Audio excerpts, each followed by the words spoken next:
Hello friends, मैं अमित कुमार त्रिपाठी। इस corona महामारी में लॉकडाउन में अपने घर पे बैठा हुआ हूँ। अकस्मात मोबाइल के माध्यम से मैंने एक कहानी पढ़ी जो वास्तव में मेरे दिल को छू गई।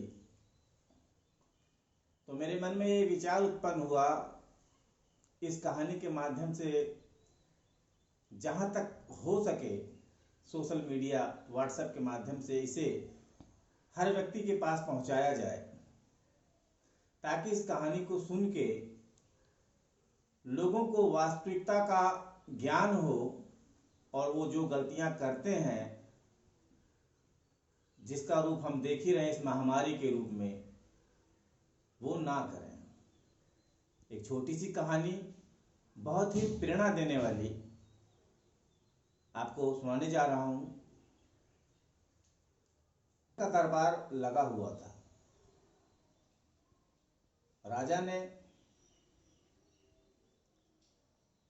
एक उत्सव रखा और उस उत्सव में उन्होंने अपने गुरुजनों को, अपने पुरोहितों को, अपने सभी बच्चों को, बच्चियों को और देश काल के सभी राजाओं को, मित्रों को आमंत्रित किया। दरबार में बहुत ही प्रसिद्ध नर्तकी को बुलाया गया, जिसका नृत्य गान देखने के लिए दूर दूर से राजागण भी उपस्थित हुए। नर्तकी रात भर लोगों का मनोरंजन करती है नृत्य के माध्यम से। सभी लोग आनंद विभोर होते हैं। नाचते नाचते जब प्रभात वेला आई तो नर्तकी का ध्यान तबले वादक के ऊपर गया। उसने देखा कि तबला वादक ऊँघ रहा है, अर्थात उसे जम्हाई आ रही है और वह सो सकता है, और तबले में भी कुछ परिवर्तन नजर आया। तो उसे कहीं ना कहीं मन में नाचते समय यह डर बैठा कि रात भर तो बहुत अच्छा कार्यक्रम गया और कहीं ये सो गए और राजा क्रोध में आए तो इनको दंड दे सकते हैं और सब किया कराया चौपट हो जाएगा। रात भर की मेहनत भी बेकार जाएगी और साथ ही साथ थोड़ी सी गलती के चक्कर में सब चौपट हो जाएगा। तो नर्तकी ने तबले वादक को जगाने के लिए, या कह सकते हैं कि एक्टिव करने के लिए, एक दोहे के माध्यम से अपने नृत्य को जारी रखा। उन्होंने कहा, घड़ी गई थोड़ी रही या पल में जाए, या में पल पल जाए, एक पलक के कारण यूं न कलंक लगाए।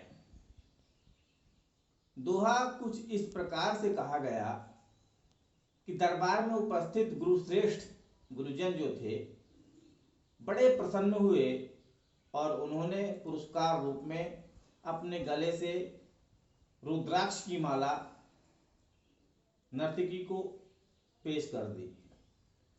राजा की लड़की भी बड़ी प्रसन्न हुई।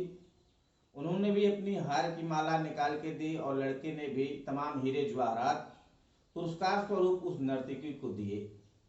राजा ये देख के चकित हो गया कि रात भर इतने अच्छे तरीके से नृत्य होता रहा, किसी ने कोई भी पुरस्कार नहीं दिया, सब मनोरंजन कर रहे थे।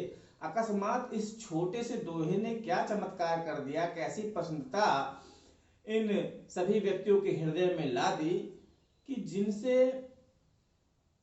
ये इतने उत्सुक हो उठे कि हीरे मोती जवाहरात माणिक रत्न मालाएं इस नीच स्त्री को, नीच नृत्यांगना को पुरस्कार स्वरूप दे रहे हैं। ऐसा जैसे ही उनके मन में विचार उत्पन्न हुआ और उन्होंने सभा के बीच में कहा, जो गुरु श्रेष्ठ थे तत्काल खड़े हुए और राजा से बोले कि राजन, इसे नीच मत कहो, ये नीच जब थी तब थी, आज से इस दोहे के बाद से मैंने इसको अपना गुरु मान लिया। राजा ने बोला कि ऐसा क्या हो गया इस दोहे में कि आपने इसे गुरु मान लिया और इसे इतने सर्वश्रेष्ठ नारी का दर्जा दिया जा रहा है। गुरुश्रेष्ठ बोले कि इसने इस दोहे के माध्यम से मुझे आत्मज्ञान हो गया है और जो गलती मैं कर रहा था मैं उससे सचेत हो चुका हूं और मैं अब जा रहा हूं अपने पुनः तपस्या में,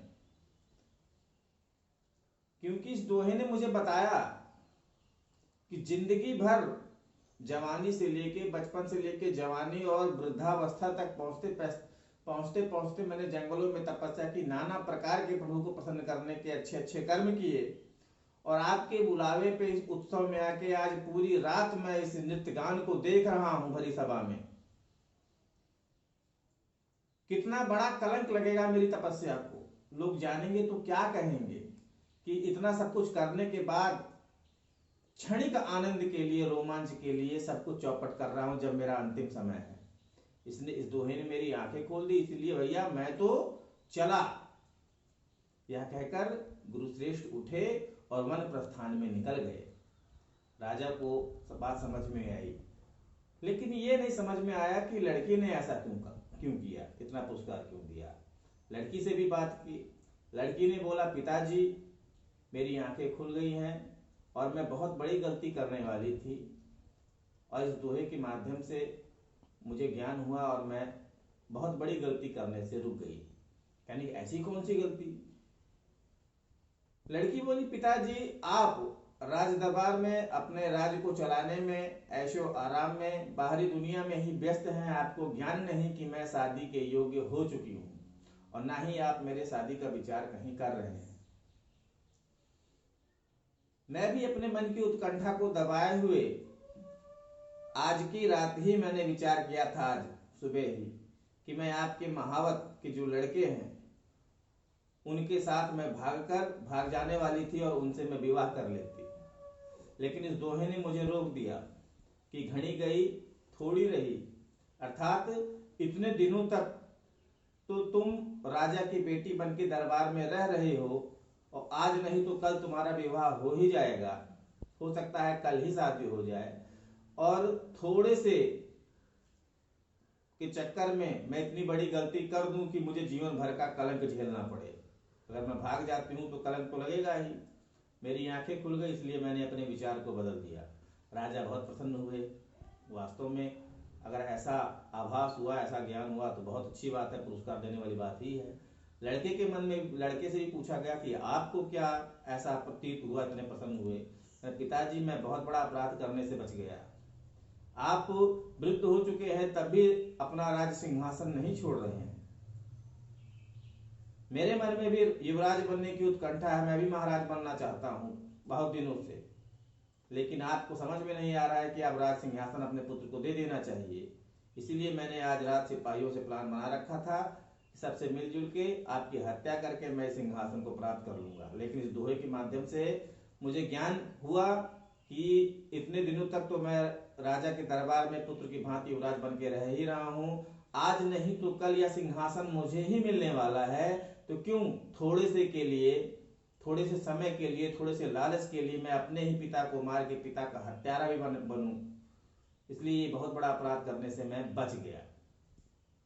राजा बहुत प्रसन्न हुए कि वास्तव में दोहे में दम था और इस दोहे में इतना दम था कि गुरुजी हमारे उनको भी वन की तरफ निकल गए, पुत्री भी समझदार हो गई, पुत्र भी समझदारी वाली बातें कर रहा है, तो मुझे क्यों नहीं परिवर्तन हो रहा है। इसी सब मंथन में राजा को भी वैराग्य उत्पन्न हुआ और वह भी पुत्री को बोलते हैं कि तुम बेटी इस सभा में जितने भी राजा आए हैं इनमें से किसी को भी चुन के वरमाला डाल दो और पुत्र को राज सिंहासन सौंप के वो भी वन की तरफ गुरु जी के साथ में प्रस्थान करके संन्यास ग्रहण कर लेते हैं। तो साथियों यहाँ तो एक कहानी की प्रेरणा है जिसको अगर सही ढंग से समझा जाए तो हमारे जीवन में भी हम ऐसी गलतियां करते हैं। कहीं ना कहीं ये कहानी हमें बहुत बड़ा सीख देती है। आज आप देख रहे हैं कोरोना महामारी, जो कि कहीं ना कहीं हमारी ही और आपकी या हमारे आपके जैसे लोगों की गलतियों का परिणाम है कि इस भयावह रूप में पूरी धरा को थर्रा के रख दिया है। किसी को समझ में भी नहीं आ रहा कि कैसे इस महामारी से बचा जाए। सरकारें तमाम प्रयास कर रही हैं, लेकिन आज तकरीबन 2 साल का समय बीतने को है और निरंतर प्रयास जारी है। नाना प्रकार के वैक्सीन भी आ चुके हैं और हमेशा लॉकडाउन के नियमों का पालन करने के लिए आप लोगों को बताया जाता है और कहा भी जाता है सुरक्षित रहिए, घर में रहिए, मास्क लगाइए, सैनिटाइजर इस्तेमाल कीजिए। बहुत बुरा समय कोरोना महामारी के रूप में जो था वह निकल चुका है। बहुत थोड़ा सा समय बचा हुआ है इसे समाप्त होने में, और आप इस थोड़े से समय में कहीं फिर ना ऐसी गलतियां कर दें जिससे यह आपके आसपास पड़ोसियों, रिश्तेदारों, उनके रिश्तेदारों और फिर यह एक भयानक रूप लेके फिर भयानक दानव की तरह हमारे सामने सम्मुख खड़ा हो जाए और फिर हमें सोचने पे मजबूर कर दे। इसलिए इस थोड़े से समय में हमें और अलर्ट और सावधानी बरतनी चाहिए और अपने आप को सुरक्षित रखना चाहिए, अपने परिवार को सुरक्षित रखना चाहिए और इस बीमारी को खत्म करने में हर एक व्यक्ति को इसका सुझाव देना चाहिए। तो यह कहानी कहीं ना कहीं एक बहुत अच्छी प्रेरणा देती है, खासकर आज के दौर में वर्तमान को देखते हुए इस कोरोना महामारी के लिए। साथियों, आशा करता हूं यह कहानी आप लोगों को समझ में आई होगी। निश्चित तौर पे अगर आपको यह समझ में आती है, आपको कुछ इससे ज्ञान मिलता है, तो आप इसे आगे जरूर शेयर कीजिएगा अपने पड़ोसियों को, रिश्तेदारों को, अपने भाई बंधुओं को, मित्रों को। इसी के साथ मैं अपनी वाणी को विराम देता हूँ। मिलते हैं अगली कहानी में। जय हिंद, जय भारत।